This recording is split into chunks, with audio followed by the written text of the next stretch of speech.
नमस्कार, my self doctor Seema Sharma, assistant professor SD government college Beawar. आज हम सामाजिक अनुसंधान से संबंधित कुछ महत्वपूर्ण बातें और सामाजिक अनुसंधान के उद्देश्य के बारे में जानेंगे।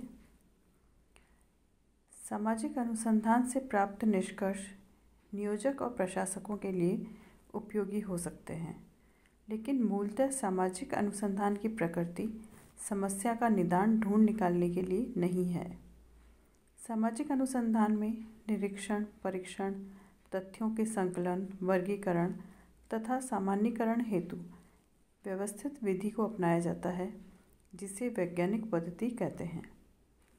सामाजिक अनुसंधान की प्रकृति की एक विशेषता यह है कि यह सामाजिक तथ्यों या घटनाओं के बीच पाए जाने वाले संबंधों को ढूंढ निकालने पर जोर देता है।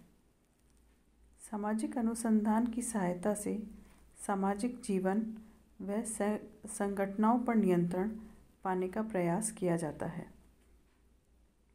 सामाजिक अनुसंधान में केवल मानव से संबंधित सामाजिक घटनाओं का ही अध्ययन किया जाता है। सामाजिक अनुसंधान का अध्ययन क्षेत्र काफ़ी व्यापक है। इसके लिए सामाजिक जीवन से संबंधित किसी भी घटना को चुना जा सकता है। सामाजिक समस्याएं भी सामाजिक अनुसंधान के अध्ययन क्षेत्र में आती है, क्योंकि ये सामाजिक जीवन का अभिन्न अंग है। सामाजिक अनुसंधान के उद्देश्य। पहला उद्देश्य है, श्रीमती पीवी यंग के अनुसार सामाजिक अनुसंधान का मूलभूत उद्देश्य, चाहे वह तत्कालीन हो या दीर्घकालीन, सामाजिक जीवन को समझना और ऐसा करके उस पर अधिक नियंत्रण प्राप्त करना है। मूलतः सामाजिक अनुसंधान का उद्देश्य ज्ञान की उत्तरोत्तर वृद्धि करना है। दूसरा है व्यवहारिक या उपयोगितावादी उद्देश्य।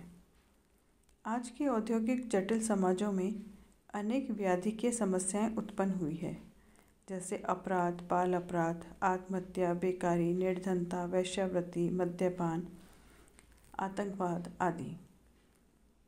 इन सभी जटिल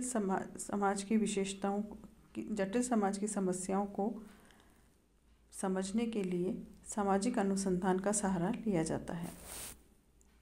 सामाजिक अनुसंधान का उद्देश्य न केवल इन समस्याओं को सही परिप्रेक्ष्य में समझना, बल्कि उनके समाधान हेतु योजनाओं का पता लगाना भी है।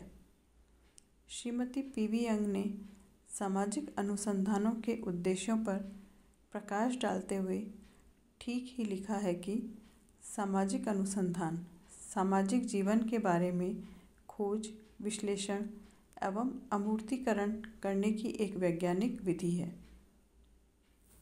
सामाजिक अनुसंधान द्वारा अपरिभाषित सामाजिक घटनाओं की व्याख्या, भ्रामक या संदेहपूर्ण घटनाओं का स्पष्टीकरण एवं सामाजिक जीवन संबंधी भ्रांत धारणाओं को दूर किया जाता है।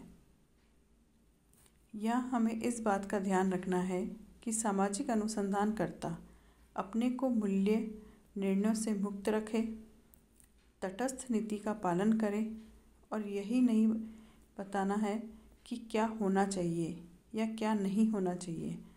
वह तो सदैव क्या है, कैसे, कब आदि प्रश्नों का अनुसंधान के आधार पर उत्तर देता है।